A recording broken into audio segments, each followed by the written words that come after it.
Hey there everyone, I'm going to start a new series titled Being Data Analyst using Ansys DPF. Here we will be learning how simulation engineers can become data analysts using Ansys DPF, which is nothing but data processing framework. Recently, Ansys released its software into open source and it has named it as PyAnsys. It has several packages, for example, PyMAPDL, PyDPF Core, PyDPF Post, and PyAEDT. So basically, we will be focusing on PyDPF Core and PyDPF Post.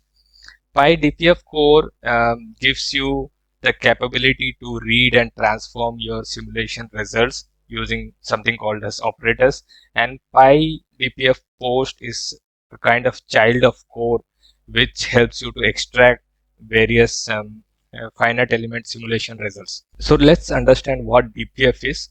The DPF is basically designed to provide mechanical engineers or simulation engineers with a toolbox to access and transform simulation data. It can read your result files or the RST files, and it can also import data from a result file which is stored in CSV, or even if you have a mesh visualization toolkit file, those things can be read using this DPF package.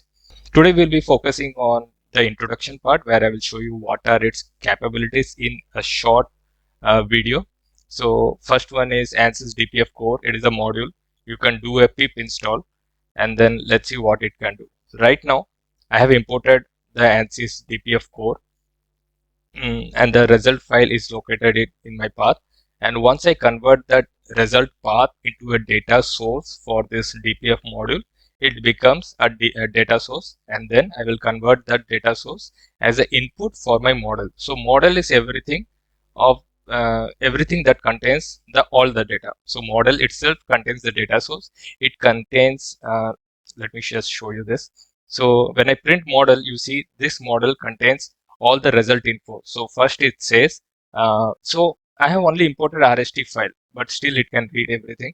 So it says that this is a static analysis and this is the unit system of that analysis in which it has stored the results.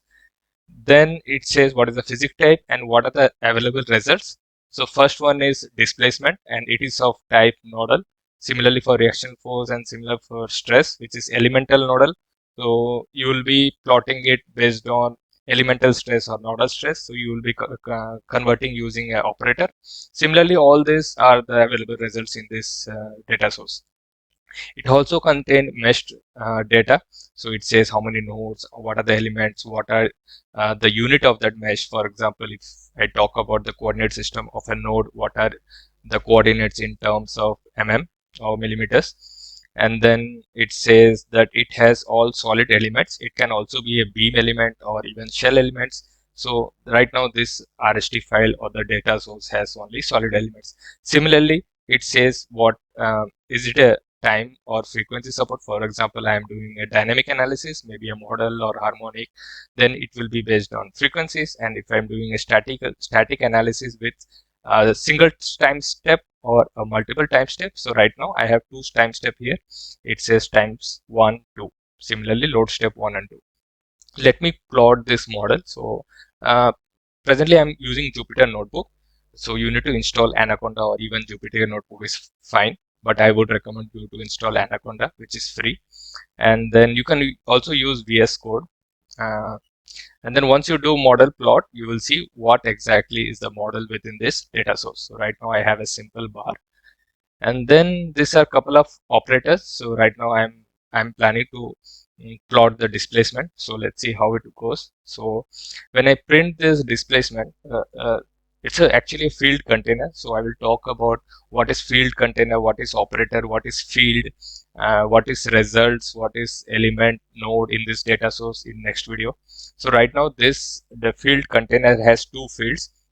It says field 0 is at time 1 and the displacement is at nodes, and second is field 1 at time step 2 with nodes. So let me just plot the first field which is at time step 1. So you will see it has plotted the displacement, and then when I go for time step 2, it plots the next displacement. So you can even reorient all this, and then you can even zoom in, zoom out, and rotate and see.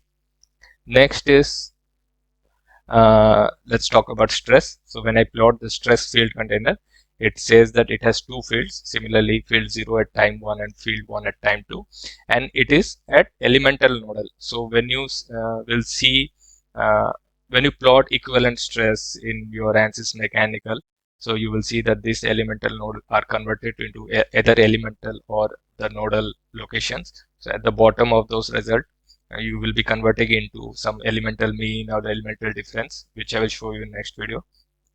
So right now I created an operator and I will be converting it into a elemental.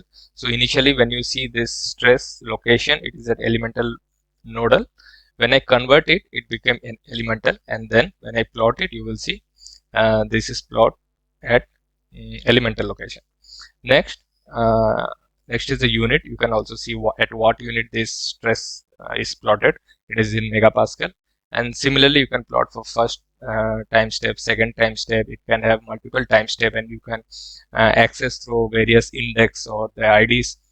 And this one is the reaction. So I have plotted the reaction force. And next is you can also plot displacement, not only the total displacement, but also you can plot for three different components. So when you plot this displacement, it will show you how many components it has. So if it is three component, then x, y, and z. So you will see this is actually ux. This is for displacement x. And I can even plot the displacement x. So you can see this x-axis and this displacements in x-axis. Similarly for stresses, you can even stress will have 6 component. So sx, xy, sz, and even sxy, xyz, and xzx. So similarly, you can plot all this. Let me just talk in short what exactly it is doing. Let's understand a bit of architecture of this. So first you have the result file, so which is nothing but RST file. It can also contain input file, for example a DAT file, or you have exported your a specific result in CSV format. It can be anything. You convert that result into a data source, and that contains all the related information of your input. So this is data source, and then you create this, you feed this data source into your model, and this is where you work. So your model actually contains your input as data source. Now from data source, you can have several outputs.